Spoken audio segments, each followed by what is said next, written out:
I pulled into the driveway. My heart is racing. The niggling hunch that had followed me during my work trip refused to leave. Valerie's SMS message, clearly not intended for me, kept playing back in my head. I took a deep breath, bracing myself for what I could discover inside our home. As I stepped out of the car, the calm of the area felt stifling. Our house remained silent. There are no traces of life apparent on the outside. I slid my key into the lock, and the click echoed in the silence. "Valerie," I called out. My voice remained firm despite the tumult within me. No response. I moved throughout the home. My footsteps were muffled by the thick carpet. The living room was empty. The kitchen remains unchanged. The tiny sound drew my attention. A quiet splash of water comes from the backyard. My hand hesitated on the patio door handle. A part of me wanted to turn back and pretend I hadn't heard anything, but I could not. I needed to know. I slid open the door quietly. The warm evening air struck my face. The splashing became louder, accompanied by low murmurs and laughs. I strolled onto the terrace. My gaze was drawn to the jacuzzi. There they were, Valerie, my wife of 5 years, and her boss, Nicholas Bailey, naked and intimate, oblivious to my presence. For a little period, I was unable to breathe. The betrayal struck me like a physical blow, leaving me breathless. But while I observed them, something within me stiffened. The hurt turned into a cold, old, calculated anger. I cleared my throat aloud. "Isn't this cozy?" Valerie swung her head around. Her eyes widened in horror. "Philip, you got home early." Nicholas had the nerve to smirk. His arm remained draped across my wife's shoulders. "Harrington, this is awkward." I laughed, but the sound was empty of humor. "Awkward, is that what you call sleeping with my wife in my own house?" Valerie's shock transformed into defiance. She stood up. Water cascaded down her body with no attempt to cover herself. "Oh, Philip, don't act so astonished. Did you really believe your poor attempts in bed would be enough to satisfy me?" Her statements were intended to pain and emasculate, but I refused to give her the satisfaction of a response. Instead, I turned to Nicholas. "And you, I guess screwing your employees' wives is a workplace bonus?" Nicholas chuckled and stood up as well. "Come on, Harrington, you can't blame a man for accepting what he's provided, especially when it's so willing." I felt a surge of repulsion, but I maintained an emotionless expression. "You two appear to have forgotten something very crucial." Valerie rolled her eyes. "And what about it, Philip? What are your feelings?" I smiled, a cold predatory gaze that made both of them hesitate. "No, Valerie, the security cameras." Faces paled simultaneously. I took out my phone and tapped the screen several times. I had a hunch something like this was going to happen, so I added some extra security measures. High-definition cameras with excellent night vision. They capture everything. Nicholas stepped forward, his arrogance giving way to panic. "Now, Harrington, let us avoid making impulsive decisions." I ignored him as my finger hovered over the call button. "I am curious what your wife would think of this little display, Nicholas." Before he could react, I hit the call button. The phone rang twice before Marion's face showed on the screen. "Philip, is everything okay?" I turned the phone to give her a clear view of the jacuzzi and its occupants. "I apologize, Marion. I thought you should see this." Marion's gasp was loud, and her eyes filled with tears. "Nicholas, how could you?" Nicholas lunged for the phone, but I moved back to keep it out of his reach. "Marion, I can explain." I stopped the conversation and pocketed my phone. "I believe she got the picture, don't you?" Valerie and Nicholas stood there, drenched and exposed. Their arrogance crumbled. I felt terrible satisfaction from their agony. "Philip," Valerie began with a consolatory tone, "we can discuss this. It does not have to end our marriage." I laughed. The sound is harsh and unrelenting. "Oh, Valerie, it does. It ended the minute you chose to betray me. I want you both out of my house right now." Nicholas grabbed a towel and wrapped it over his waist. "You are making a mistake, Harrington. I can make your life extremely difficult." I met his eyes unflinchingly. "Try it, Bailey. I challenged you." As they rushed to recover their garments, I turned and returned to the house. My hands remained steady as I poured myself a drink. The ice clinked on the glass, providing a contrast to the sounds of hurried footsteps and slamming doors. When silence fell again, I took out my phone and dialed a familiar number. "Travis, it's Philip. I need your help." Travis's voice came through. "I'm on my way." "Philip, what is happening?" Valerie has been cheating on me with her boss, Nicholas Bailey." There was a sudden intake of breath on the other end. "Man, I'm so sorry. What do you need?" I took a sip of my whiskey and enjoyed the burn. "I need a pal, and I need someone who can think strategically. Can you come over?" "I'll be there in 20 minutes, Travis responded without hesitation. While I waited for him, I recreated the scene in the jacuzzi, dissecting every detail. In the same way Valerie teased me, the arrogant expression on Nicholas's face. The doorbell rang, interrupting my thoughts. I opened the door to see Travis, his face etched with concern. "Philip," he whispered, bringing me into a brief but strong hug. "I can't believe what happened to you." I moved aside, gesturing for him to enter. "Neither can I, but here we are." We settled into the living room, and I recounted the events of the evening. Travis listened closely. His gaze darkened as I detailed Valerie and Nicholas's actions. "Those bastards," he murmured. When I finished, "What are you planning to do?" I leaned forward, my gaze meeting his. "I'm going to destroy them, Travis. Both of them. And I need your support to do so." Travis nodded slowly, a determined look in his eyes. "You've got this, man. Whatever you need." My phone just broke. I glanced at the screen and saw a message from Valerie. "Philip, please, we need to discuss this. This was a mistake. I love you." I showed Travis the note, and he scoffed. "She has some nerve indeed." I agreed and typed up my response. "There is nothing to talk about, Valerie. I will be filing for divorce. Do not contact me again." In one fast action, I pushed the send button and blocked her number. Travis lifted his eyebrow. "That is it? There is no spectacular encounter." I shook my head. "That is what she wants. A chance to exploit me and act the victim. I will not offer her satisfaction." Travis nodded. "So, what is the plan?" I rose up, pacing the room while I organized my thoughts. "First, we need information. I want to know everything about Nicholas Bailey, including his finances, business transactions, and dirty secrets. If he's willing to sleep with his employee's wife, I'm guessing there's more dirt to uncover." Travis grabbed his phone. His fingers sped across the keyboard. "I know this person, Shannon Hayes. She is a private investigator, the best in the business. Want me to call her?" "Do it," I told her. "Money is no object. I want to know all she can find out about Bailey." As Travis placed the call, I proceeded to plot. We will need allies. Nicholas's other employees, possibly others he's cheated in business agreements, and Mary, his wife. She deserves to know the entire scope of his betrayal. Travis terminated the call with a delighted smile on his face. "Shannon is on board. She will begin digging first thing tomorrow." "Excellent," I said, a frigid smile growing across my face. "Now, let's talk about how we're going to use that jacuzzi film."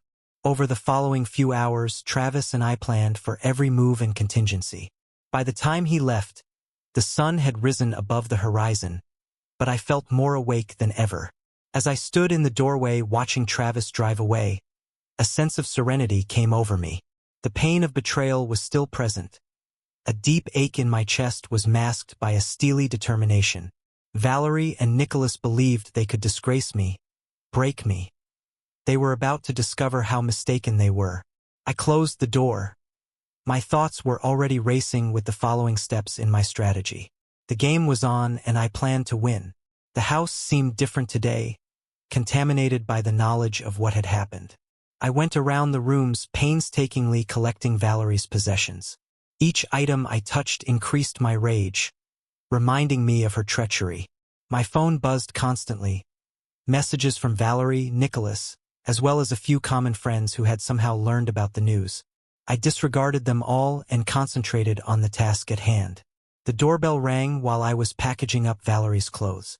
I stiffened up, bracing for a confrontation, but as I opened the door, Marion was standing there. Her eyes were red-rimmed and puffy. "Philip?"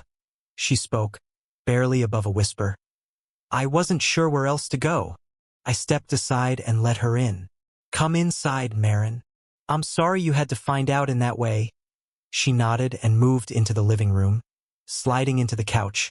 I'd always suspected, but I didn't want to believe it. I sat across from her, observing her intently. "What are you planning to do, Marin?" Straightening up, a look of determination on her face, she said, "I've already called my lawyer. I'll file for divorce first thing Monday morning." "Good," I replied, nodding in approval. "You are worth more than that jerk." She stared at me, her gaze sharpened. "And how about you, Philip? What are you planning to do?" I leaned back, a frigid smile flashing over my lips. "I'm going to make them regret ever crossing me." Marin did not flinch at my comments.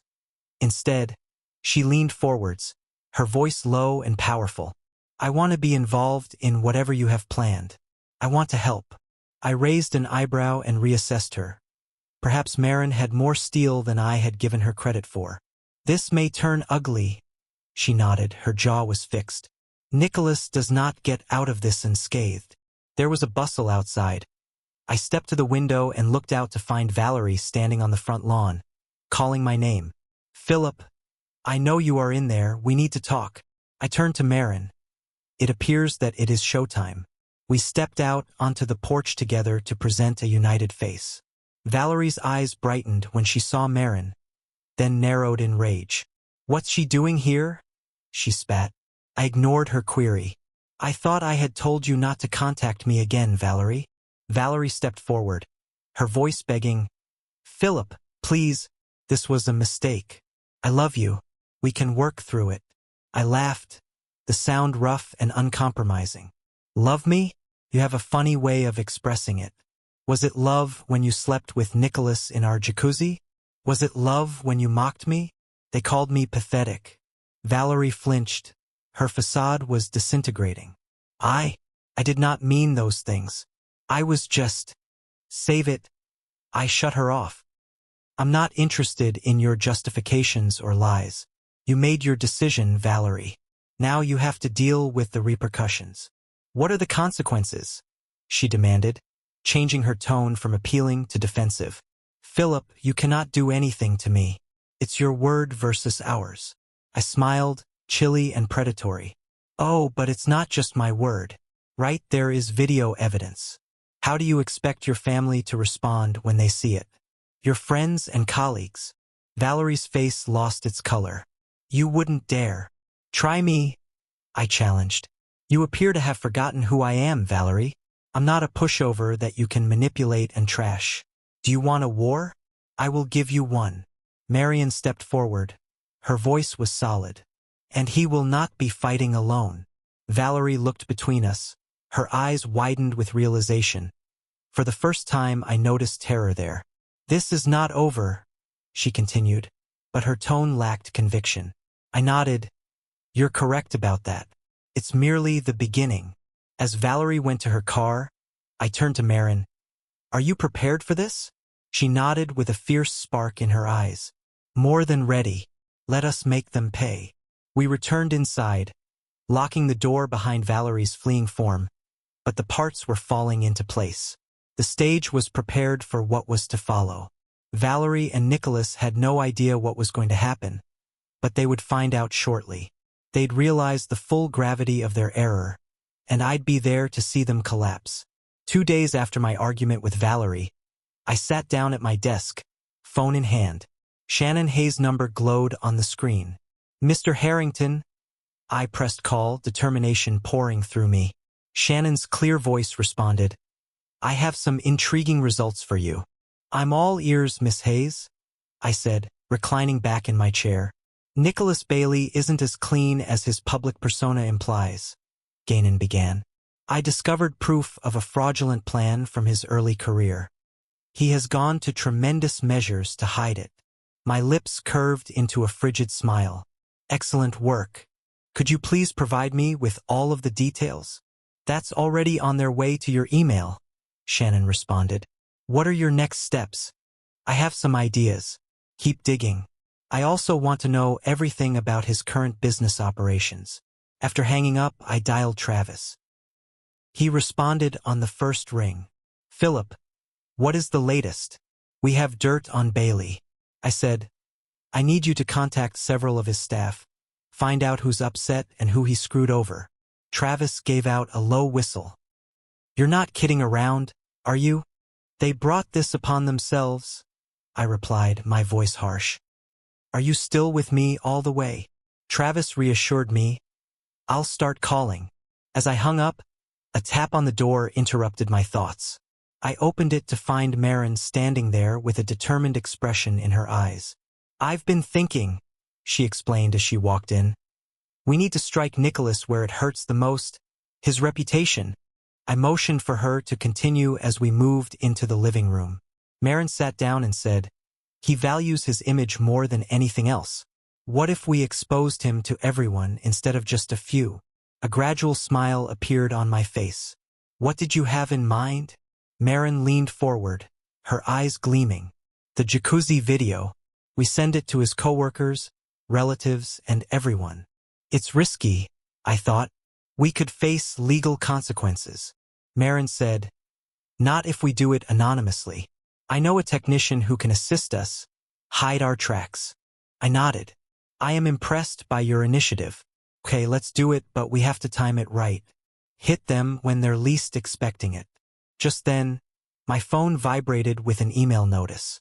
It was from Shannon, containing all of the details about Nicholas's fraud scheme. Maren? I said, glancing up from my phone. How would you like to help bring down your soon-to-be ex-husband's career? Her eyes widened as I showed her the email. Is this real? I nodded with each syllable. And we plan to use it to destroy him. We spent the next 3 hours organizing our plan, interrupted by calls from Travis providing updates on his progress. By dark, we had a good plan in place. Remember what I said to Maren before she left? We need to be patient. Timing is everything. She nodded, a stern expression in her eyes. They will not know what hit them. As I closed the door behind her, the pieces were falling into place. I felt a rush of excitement. The game was underway, and I held all of the cards. Valerie and Nicholas had no idea what was waiting for them. I poured myself a glass and raised it in a quiet toast of vengeance served icy cold. Days went into weeks as our strategy unfurled. I put myself into work, launching a new business with the money from my late grandma. It functioned as both a distraction and a tool of carrying out my revenge.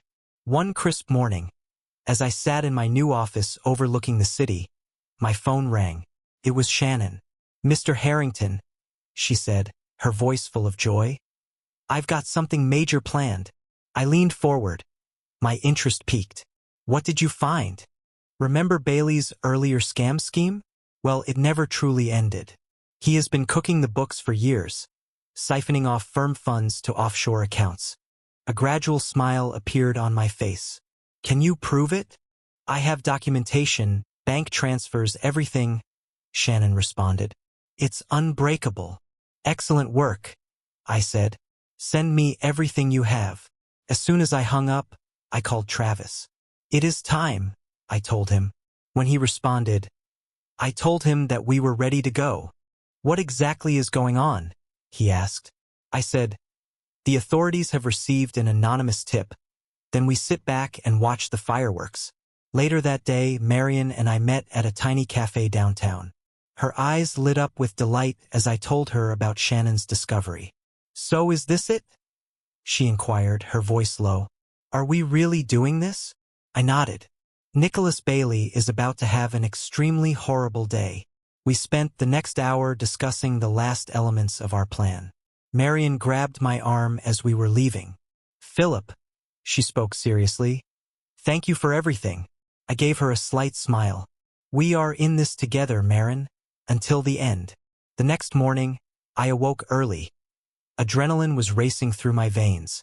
Today, I made the anonymous call to the authorities.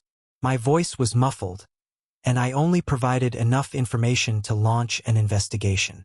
Then I waited. It did not take long. By mid-afternoon, news had spread of a big fraud probe at Nicholas's company. From my workplace, I watched the drama unfold across all news channels. My phone vibrated with a text message from Travis. "It is happening. Bailey is being led out of the building by police." I gave myself a moment of delight before responding, "Excellent. It's time for phase 2. While Nicholas was distracted with the fraud investigation, Marion came up with the idea for phase 2. We would release the jacuzzi video. The timing was excellent. Multiple hits leave no time to recover. I called Marion. "Are you ready?" "More than ready," she replied with a firm voice. "Let us do this."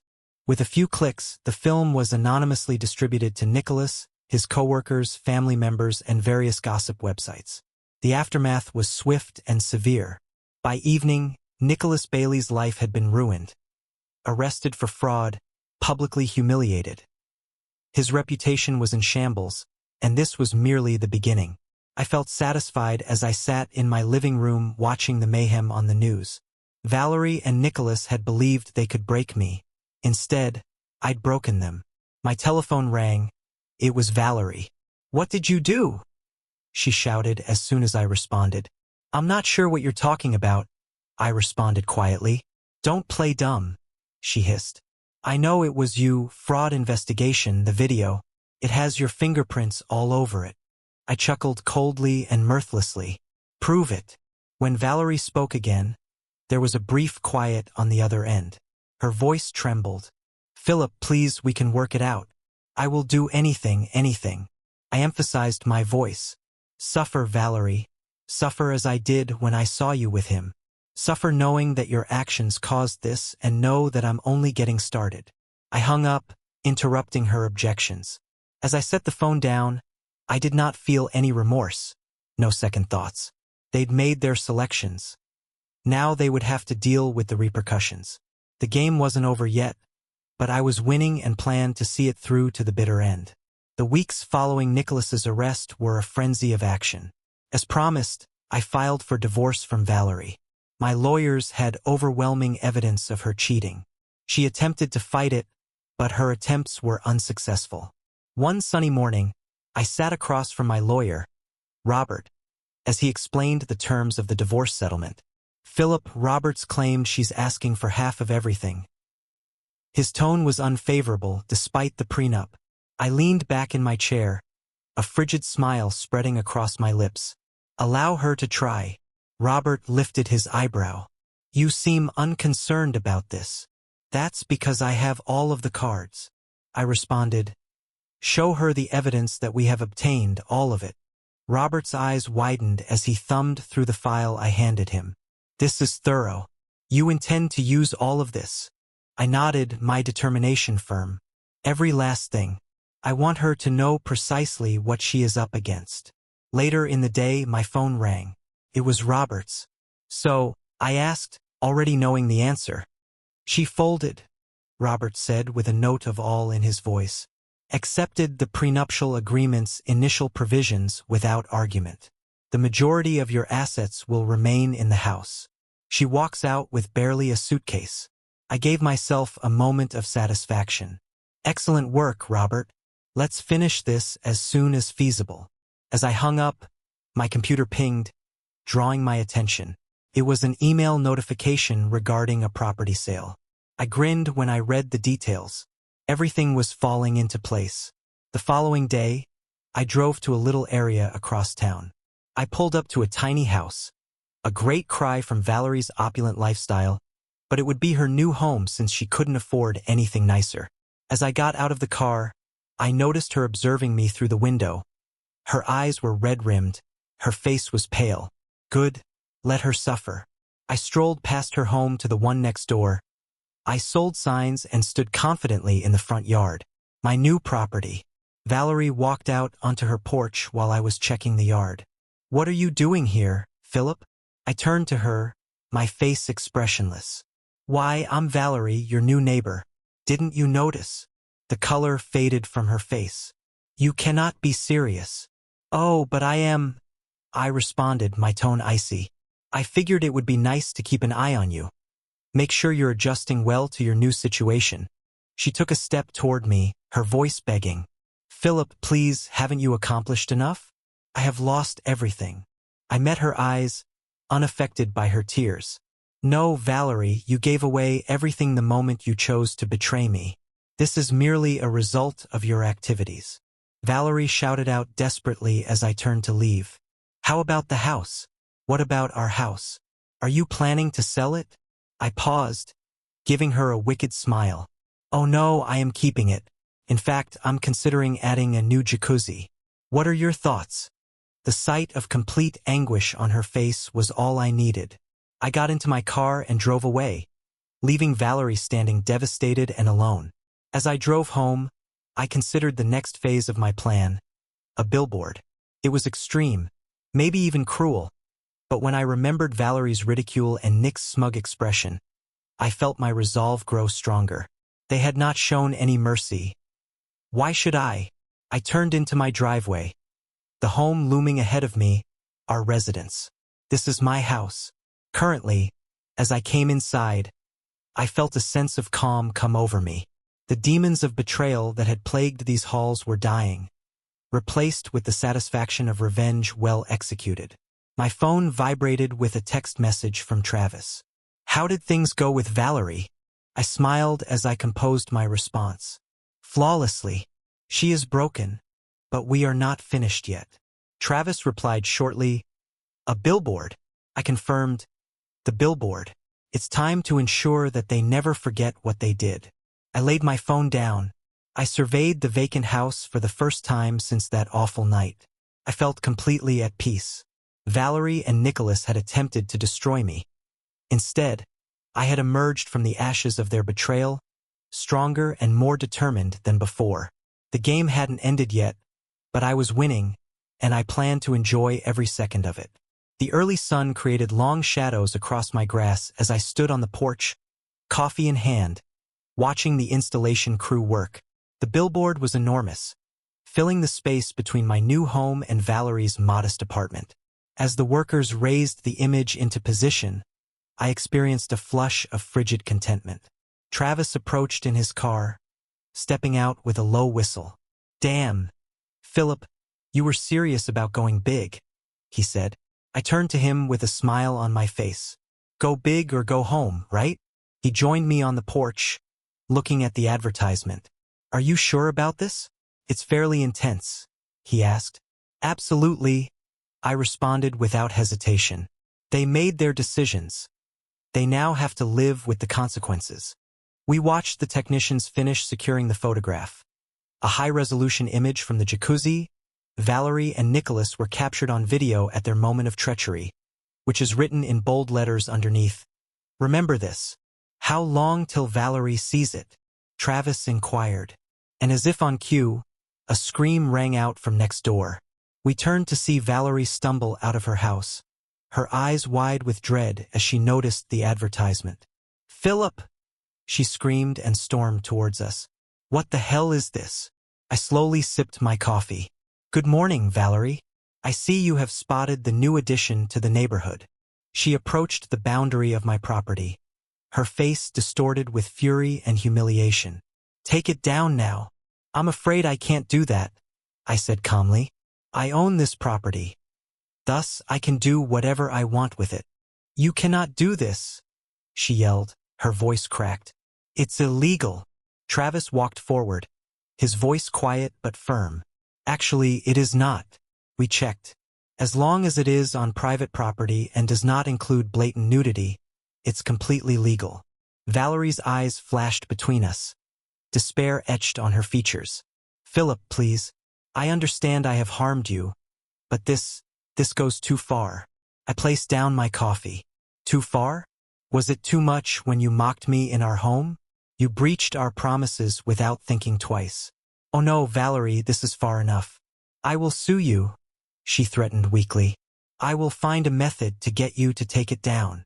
I laughed, but the sound was empty of humor. Go ahead and try, but remember, I have the entire video. Push me, and I may decide the entire world needs to see it. The fight seemed to drain out of her then. She slumped, tears were flowing down her face. "Why are you doing this?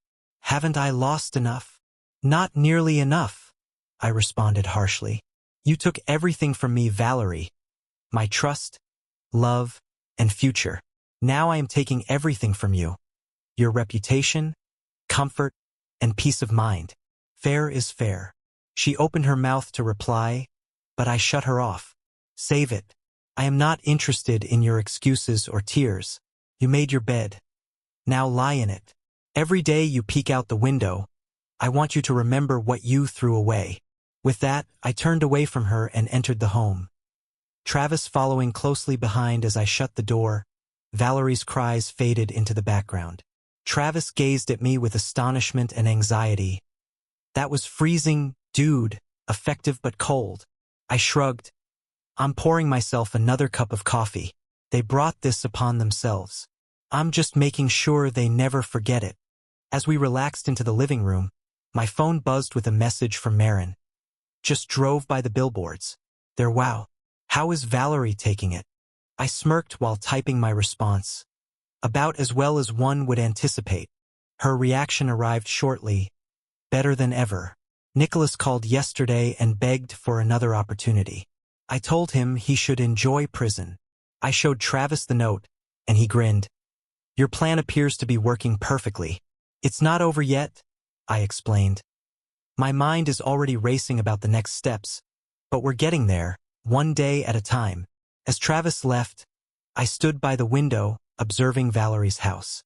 The billboard towered over it, a continual reminder of her infidelity. I felt neither empathy nor remorse, just satisfaction that justice was being given coldly and mercilessly. I allowed them to suffer, I reasoned. Let them feel a fraction of the misery they gave me. This was my vengeance, and I would enjoy every minute of it. Despite Valerie's urgent attempts to have it removed, the billboard became a local sensation. Over the next few weeks, it remained solid, a constant reminder of her betrayal. I observed from a distance as her life unraveled piece by piece.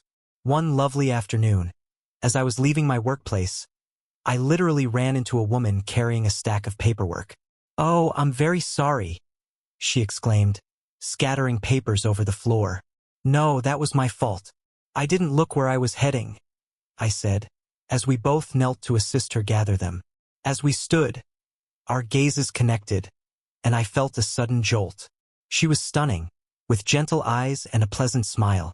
"I am Jacqueline," she remarked, holding out her hand. "Philip," I said, shaking it. "Philip Harrington?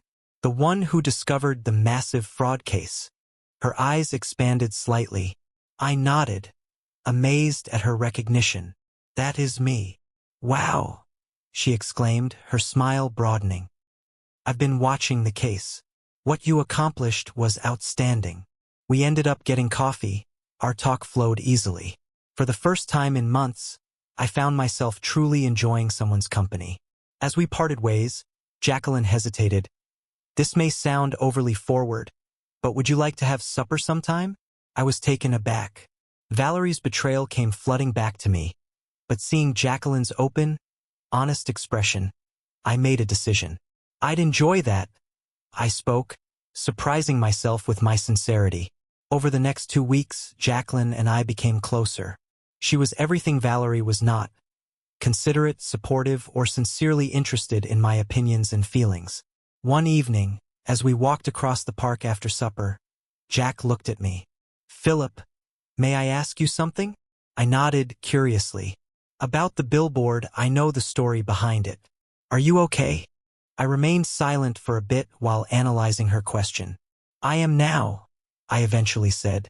"What Valerie and Nicholas did almost broke me, but I wouldn't let them win." Jacqueline gripped my hand. "You're aware of your incredible strength. Most individuals would have collapsed." I glanced at her and just saw understanding in her eyes. "You don't believe I went too far?" She shook her head. "They deceived in the worst way imaginable. They earned all they received." Her words warmed me and reinforced my resolve. This was a woman who understood and unconditionally supported me. As we continued our stroll, I found myself opening up more, telling specifics about my retribution that I hadn't before shared with anyone. Jacqueline listened closely, providing guidance and support. You know, she added as we approached my car, what have you done? It is not only about vengeance. You exposed a criminal and brought justice to light. You should be proud. I drew her closer, feeling a burst of emotion. Thank you, I said, hoping for understanding. As I went home that night, I felt lighter than I have in months. Jacqueline's support had strengthened my faith in my efforts. I had done what was necessary, what was correct, and now maybe I'd found someone who actually understood and accepted me. The next day, Mary and Philip called me. I have news, she said, her voice full with eagerness. What is it? I inquired, reclining back in my office chair. I've been given a position in New York. A fresh start, get away from all of this. I smiled, truly thrilled for her. That's amazing, Marin. You deserved it. I could not have done it without you, she said quietly. You gave me the strength to speak up for myself and demand better.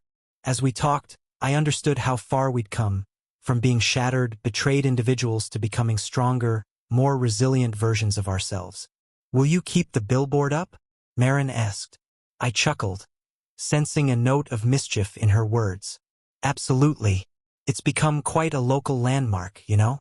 We laughed together, full with the satisfaction of justice served and lives repaired.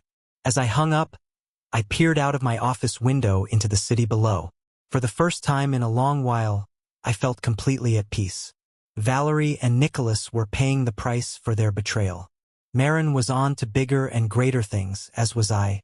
I had met someone who accepted me, darkness and all. This was my fresh beginning, forged in the flames of treachery and tempered with the cold steel of retribution, and I wouldn't want it any other way. Months had passed since the billboard went up, and life had returned to normal. My relationship with Jacqueline was thriving.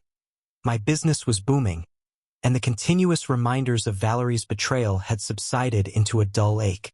One clear fall morning, while I was reviewing contracts at my home office, my phone rang with an unexpected number. Mr. Harrington, a harsh voice inquired. This is Detective Roberts of the City Police. We have a situation with Nicholas Bailey. He is requesting to talk with you. My blood became chilly. What kind of situation? The detective exhaled. He is taken a hostage at the courthouse. He says he won't talk to anyone except you. I stood there, immediately reaching for my keys. I'm on my way. My mind raced as I drove to the courthouse. What was Nicholas playing at? He'd received a 15-year sentence for fraud with no chance of release. What was he hoping to gain?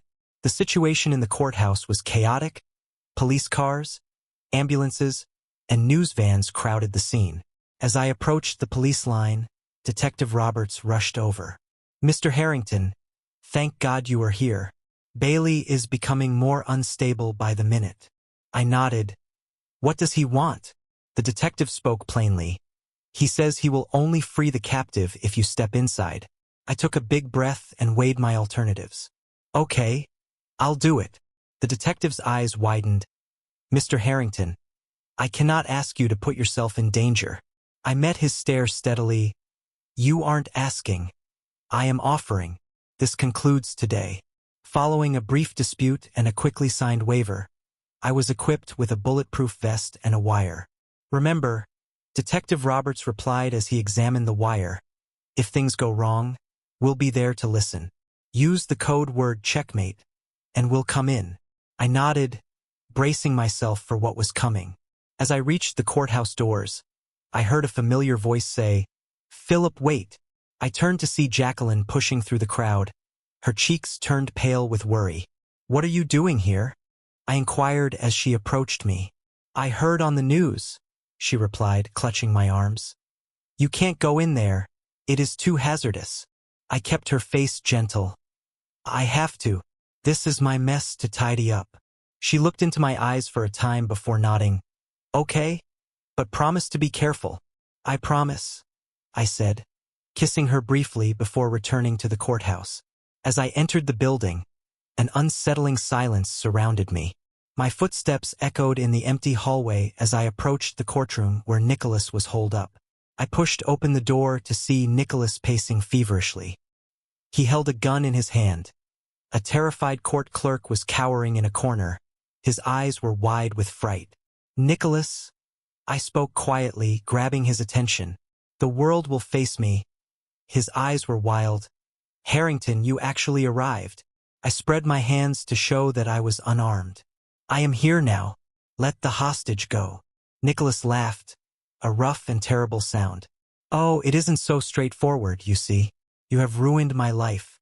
It's only fair that I repay the favor." I took a step closer while keeping my voice calm. "Nicholas, your own deeds have damaged your life. The scam, the scandal. Those were your selections, your choices." He spit. "I had no choice. Do you think I wanted to cook the books, to risk everything? However, in order to maintain Valerie's lifestyle, I had to keep up appearances." I felt a spark of astonishment. "Valerie, what does she have to do with it?" Nicholas's expression contorted with bitterness. "Everything. She was the one who encouraged me to take risks and cut corners." "We deserve the finest," Nicholas mimicked with a high-pitched voice. "Think big or go home." I assimilated this information. Pieces were clicking into place. "So what about the affair?" "Her concept," Nicholas said, slightly deflated. "She claimed it would be exciting, bring some flavor into our lives. I was an idiot for going along with it." I moved closer, my thoughts raced. "Nicholas, listen to me. I understand your anger, but this is not the way. Let the captive go, and we can discuss this." For a bit, I had hoped he would comply, but then his expression darkened. "No, no more chatting. It's time for action." He raised the gun and aimed it directly at my chest. I tensed, preparing to dive for cover. "Checkmate," I said, evidently hoping the cops would listen. Nicholas's forehead furrowed with confusion. "What?" Before he could respond, the doors sprang open. Police rushed in to disarm Nicholas and secure the captive. As they carried Nicholas away in handcuffs, he called out for me. "This is not over, Harrington. You will have to pay for this." I saw him leave, feeling both pity and revulsion. Even now, he was unable to accept responsibility for his acts. Outdoors, I was quickly wrapped in Jacqueline's arms. "Thank God you're okay," she whispered into my chest. I held her tightly. The adrenaline of the moment eventually caught up with me. Over her shoulder, Valerie was standing at the fringe of the crowd, her face a mask of shock and shame. Our eyes locked, and I knew she'd heard everything. The truth about her role in Nicholas's collapse was revealed. The police escorted us away for statements. I felt a sense of finality come over me. This chapter of my life was finally over. Nicholas and Valerie had wrecked themselves. Their falsehoods and tactics were ultimately exposed. I gazed down at Jacqueline, who was smiling up at me with love and understanding in her eyes. This was my future now. A life based on honesty, trust, and mutual respect. My long-held need for vengeance had been fulfilled. Justice had been served coldly and ruthlessly, but I had emerged stronger, wiser, and ultimately victorious. As we walked out of the courthouse, leaving the mayhem behind, I felt a weight lift off my shoulders. The game was over and I had won. Here is the next story. My wife and I have been together for 8 years, married for the last 5. We met in college. We've both been working hard to advance our jobs and salaries. In the few months since our marriage, my wife began gaining weight. She had been overweight before attending college. She had informed me that when she was overweight, she felt inferior to other women and never wanted to go back. 3 years into our marriage, she was 70 pounds overweight. This had an impact on both her self-esteem and our romantic relationship. I managed my weight by going to the gym on a regular basis. I often pushed my wife to join me, but she always declined. She didn't enjoy the weightlifting gym I went to. When she reached 75 kilograms, in addition, she decided to start attending to the gym. She joined another, more mainstream gym that caters to women. The gym has a lot more treadmills and bikes. They also offered early morning aerobics courses, which my wife took before going to work. After a year, my wife had lost her entire weight and more. My wife's self-esteem was restored, and our romantic relationship improved. After 6 more months, my wife looked better than ever. She was now obtaining a fake tan, letting her hair grow out, and dressing more appropriately. She looked great. I was looking forward to loving her more than ever. Unfortunately, our love life dwindled after a few months, almost to nothing. She informed me she was exhausted from her work, workouts, and encouraged me to take care of myself. When she first told me this, I felt like she had spit on me. Now I'm in the traditional rock and a hard place. The rock is a trustworthy relationship, and the hard place is she cheating? I'm not the type of person who sits around hoping for the best. If I'm wrong, I'll own it and have to kiss her as an asterisk for a few months, whereas doing nothing invites self-doubt into my life. Life is difficult enough already. I placed a voice-activated recorder in the lining of her purse and enabled location tracking on her phone. I discovered she was simply doing a different style of workout on Tuesday and Friday mornings, on those days at his flat. She was avoiding a trainer at the gym. His name was Jim. He was one of those health fanatics who committed every moment of his life to looking his best and staying as fit as possible. His social media feed was loaded with photos of himself posing, working out, or competing in some sort of race. I'm not sure how I managed the next 3 weeks. I was in a mental fog of sorrow, alternately angry and melancholy. I started working out longer in the morning and added a program after work. I felt inadequate and thought that enhancing my appearance would win back my wife.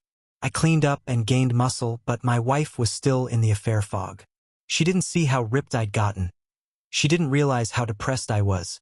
At my lowest point, screw her, financially divorce would be easy. We rented an apartment. We had money in our joint bank account. Our automobiles cost approximately the same and were roughly the same age. Our true savings were in her 401k account. My workplace did not provide a 401k. Now for the vengeance, I know. Take the moral high road and don't waste your time on things that don't benefit your own life. Do not glance backwards, move on with your life. Nope. I plan to acquire some personal enjoyment by burning the asterisk and her sweet art. I believed this to be my personal treatment for never looking back. Once I had completed my plan, it was straightforward. Their fitness drew them together. I take it away from them. Don't allow her to profit from her deception. Loverboy had an apartment on the first level that overlooked a pool area. I purchased a camera that you placed into a light fixture, then screwed the light bulb into it. I pointed my camera at Loverboy's front door. What a surprise! Loverboy was avoiding 3 other women at the gym. They're all married. They didn't even bother to remove their wedding bands. I also discovered that Loverboy did not lock his door when he went to the pool, and a cute neighbor would stop by every now and then to invite him back to her apartment for fun. They had to go to her apartment because she had a young child to watch. They were together for almost an hour. So, during one of his visits to her apartment, I went to his apartment and installed cameras in each room. Fortunately for me, he kept USB phone power adapters in each room. I replaced them with USB power adapters that contain motion-activated pinhole cameras. I also connected them to his internet so that they could continuously broadcast to my home computer. I also photographed everything in his apartment. So, I watched a few weeks' worth of videos. I have to admit, he did avoid the most attractive women in the gym. My wife is an extremely attractive woman. However, 2 of the other women were far more attractive, even though they were a little older. The third woman was my wife's age but about 20 pounds heavier. All 3 women paid for his services. My wife didn't pay for his love. She was trading him affection for drugs. I subsequently discovered them, and the bottle described them as human growth hormones. Loverboy was taking human growth hormones and anabolic steroids on weekends. The pool women would visit his apartment. They would get high from something he provided. Then, the pool cam showed her ex-husband coming to pick up the child over the weekend. I informed my wife that I had a work trip to Los Angeles.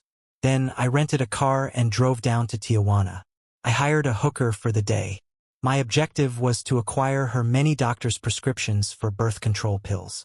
When I explained what I wanted, she said she had a better approach. She knew a pharmacist who would give her whatever she wanted. She mentioned that all of the girls used him for birth control and Plan B tablets. I inquired if he could offer it in liquid form for a syringe. She responded, "Yes, but it was probably meant for animals." She called him to set it up. I drove her to the pharmacist. She introduced us. I explained what I needed, paid him, and we left. I handed her 4 times the amount she said she made in a day. Remember, I hadn't received any love in almost a year. Lover injected himself with a hidden stash of steroids every few days, using the spare house key I discovered during my first visit. I removed all of the testosterone from his vials and replaced it with estrogen. I went home and replaced all of my wife's human growth hormones with testosterone. Nearly 2 months later, my wife began to show the effects. Her muscles became noticeably larger, and she began to lose her temper. Her skin also started to break out more frequently. I suggested she use a different tanning spray. Lover boy began to appear noticeably softer. I noticed him looking upset after weighing himself on his bathroom scale. My wife was crazy about him during her weekly visits. She continued until he begged her to stop. He began to take something to help him maintain. My wife first expressed concern that the human growth hormone he was giving her was different or in a higher dose than before. He assured her that this was not the case. Lover boy noticed that he was becoming softer and increased his injections. For months into his treatment, he lost all of his women, including my wife. He couldn't claim to have lost interest in love. My wife couldn't stop herself from having angry outbursts, followed by severe mood swings. She'd then be upset with herself for losing control, followed by crying. Lover boy has lost his job at the gym when he burst into tears in front of everyone. Someone teased him about how much hair he left on the workout machines. According to a friend, he attempted to cry on my wife's shoulder, but she would not allow it. When he tried to beg her again, she lost her temper and kicked him in the stomach. He actually lay on the floor, holding his stomach and crying. My wife stood over him, calling him fat and stupid, and she was also kicked out of the gym. Neither Lover boy nor my wife visited the doctor to get tested. I assumed they had consumed too many illegal drugs to care what a doctor had to say. Lover boy began to develop some nice-looking T around his asterisk and was losing hair. He finally visited a doctor. Blood tests revealed that he had high levels of estrogen in his system. They suspected his thyroid and surgically removed it.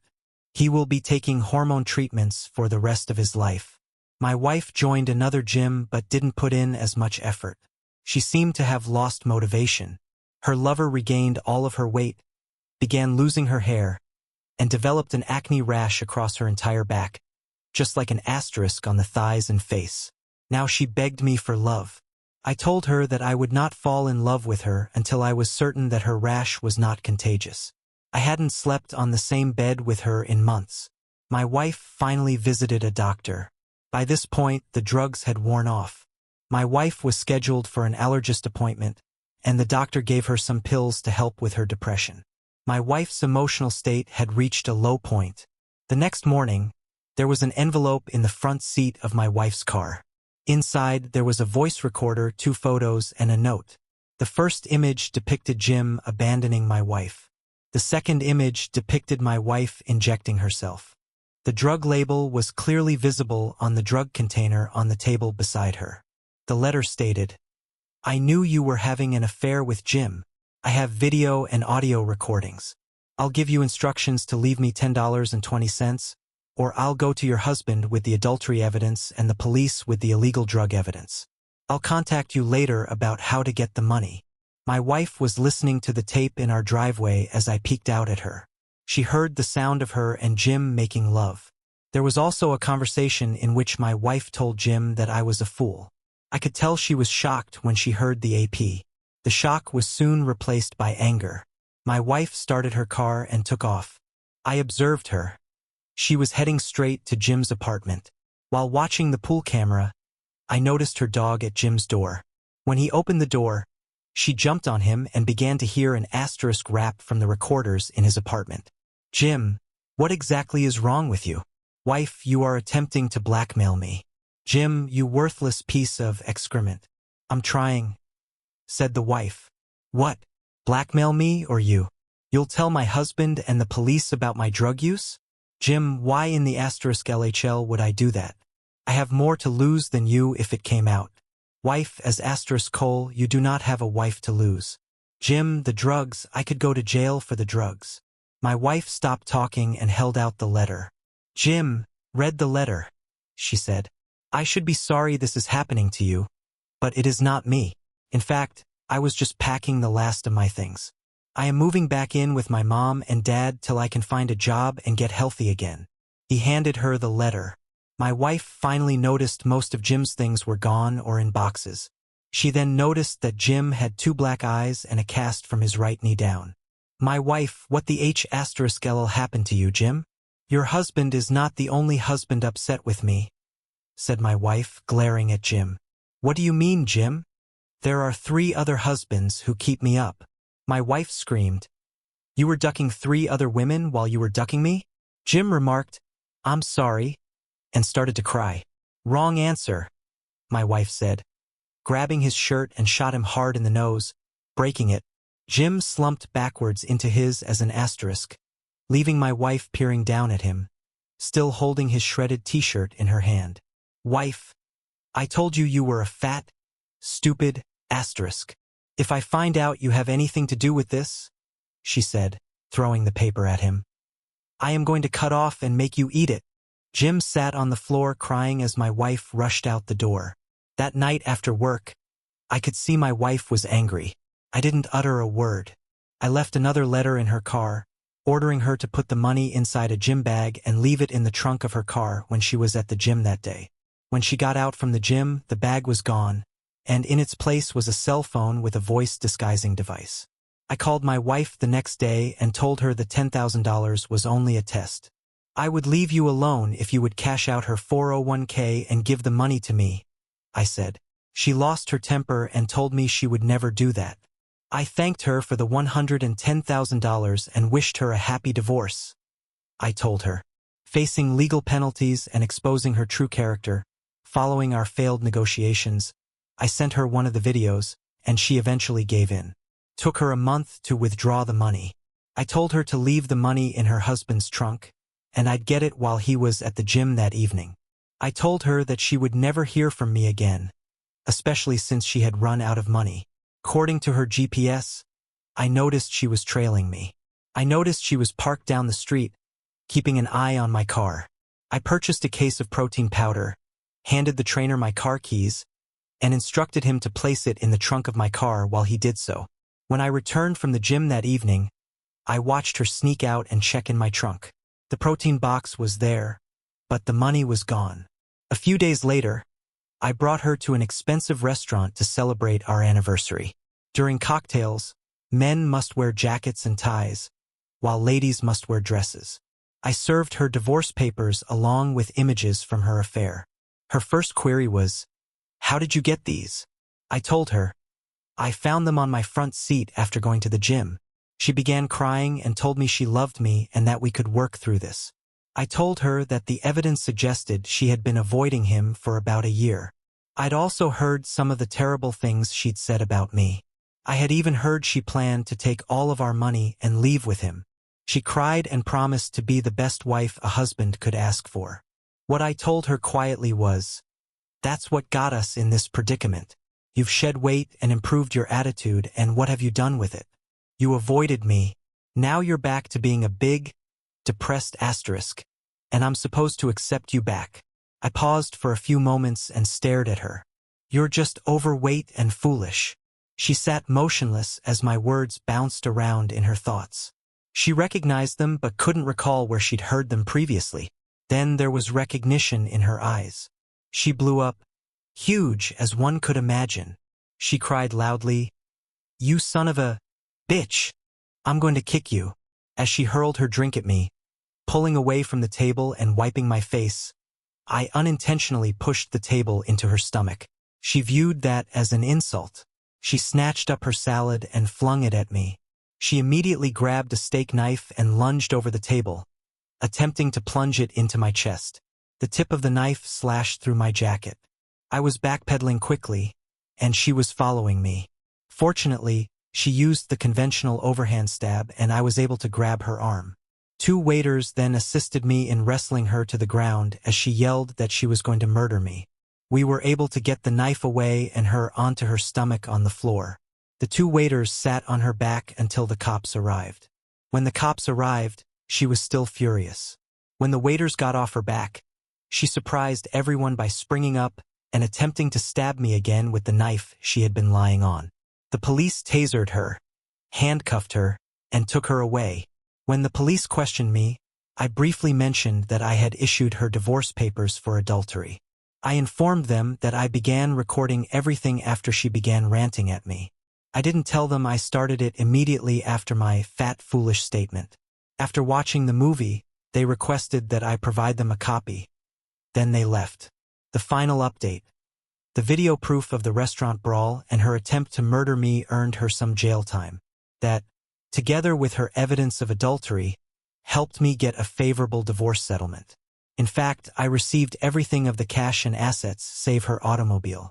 My wife had misappropriated a significant chunk of our marital assets, including her 401k. The judge told my wife that he felt the missing money, $10,000 for 01k, were in her or her lover's possession. In either case, she was accountable for repaying my owing part. She categorically denied having the money, and her blackmail scenario fell flat.